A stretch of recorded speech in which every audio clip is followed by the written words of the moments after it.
Halo, ketemu lagi dengan saya di Nono Bogor. Nah, kali ini saya mau membahas tentang keburukan dari penggunaan Wuling REV tahun 2022 dengan kapasitas 300 km yang kuncinya sudah smart key.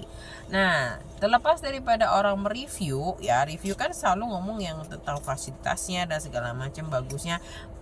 Ada juga yang reviewnya memiliki mobil itu, ada juga yang enggak. Nah, saya karena kebetulan nih saya punya mobil ini dan saya pergunakan untuk sehari-hari aktivitas sehari-hari, jadi saya tahu nih. Nah, apa sih buruknya bagi seorang perempuan itu kan agak-agak takut ya, jadi kita harus lebih parno nih kalau naik Wuling RV. Kenapa gitu kok bisa dibilang parno? Soalnya ternyata itu cukup tidak nyaman dan tidak safety untuk kita meninggalkan dengan jarak jauh. Kok bisa gitu? Nah, kemarin kejadian nih di saya nih, mobil saya kehujanan. Nah, ya kan, tiba-tiba jendelanya buka sendiri dua-duanya, air masuk dong. Wah, itu akhirnya saya harus ke salon mobil dong, menghilangkan bau dan segala macam. Jadi cost money lagi. Saya pikir juga saya sampai bawa ke dealer karena saya takut kan konslet segala macam, nggak lucu nih kok jendelanya kebuka sendiri gitu.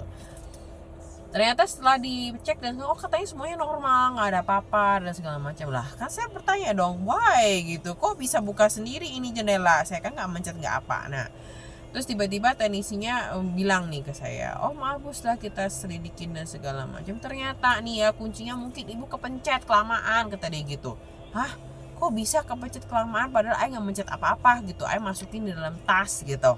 Ternyata itu tuh kalau dalam tas tuh ternyata nggak sengaja kegencet gitu ya. Terus kita mungkin dari jarak, saya belum pernah coba untuk jarak tertentu, tapi kata dia untuk jarak tertentu masih agak dekat, itu tiba-tiba kepencet ini agak kelamaan nih, dua nih.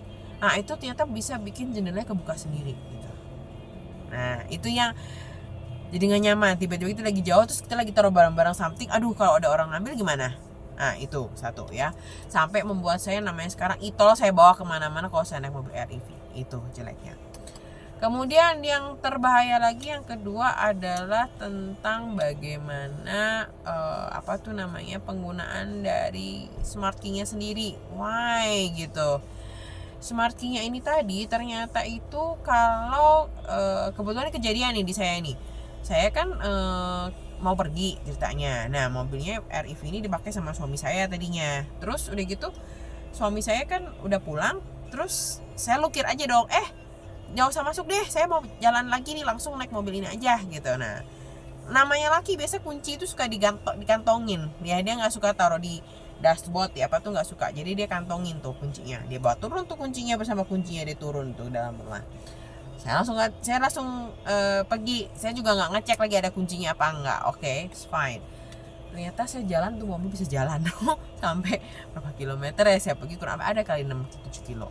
Nah, dan tidak ada warning bahwa nggak ada key-nya gitu. Nah, terus saya taunya kenapa saya kuncinya nggak kebawa, gara-gara untungnya saya tuh nggak matiin kunci melalui stop senternya, yang kan itu ada tombol di bawah. Kalau Wuling REV itu ada tombol di bawah setiran tuh untuk mematikan atau menyalakan si mesin gitu kan ya, selain menginjek rem. Nah, kalau yang lain kan ada di samping kanan kiri. Nah, itu untungnya saya nggak matiin dari situ. Saya kok ya turun dari mobil, saya biasa suka matiin Wuling RV-nya melalui pencetan tombol kecil yang ada di samping pintu. Saya pencet tuh, kok nggak nyala nih, kok nggak mati nih mesinnya, masih nyala gitu. Saya cari ke dalam, saya masuk lagi ke dalam, terus saya cek ke kunci, oh nggak ada kuncinya ternyata. Saya telepon suami saya, kuncinya masih kamu bawa ya? Iya, kamu ada di mana? Saya udah dari sini. Oh, udah jauh dong. Balik lagi saya. Nah, itu kejadian yang baik tidak nyaman. Jadi kalau tiba-tiba kita lupa nih, gawat, mobilnya bisa langsung dibawa kabur sama orang, tinggal tunggu aja tuh mati, baru bisa.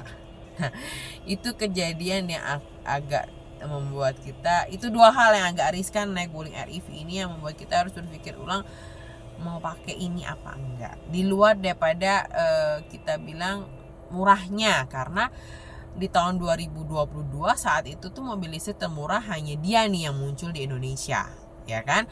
Kalau yang kita tahu kayak Ioniq, BMW, Tesla kan mahal. Jadi ya begitu deh. Saya udah pernah review sebelumnya kenapa saya nggak pilih yang mereka itu, karena ya ada beberapa hal, kita kalau bisa lihat review sebelumnya lagi. Oke, thank you.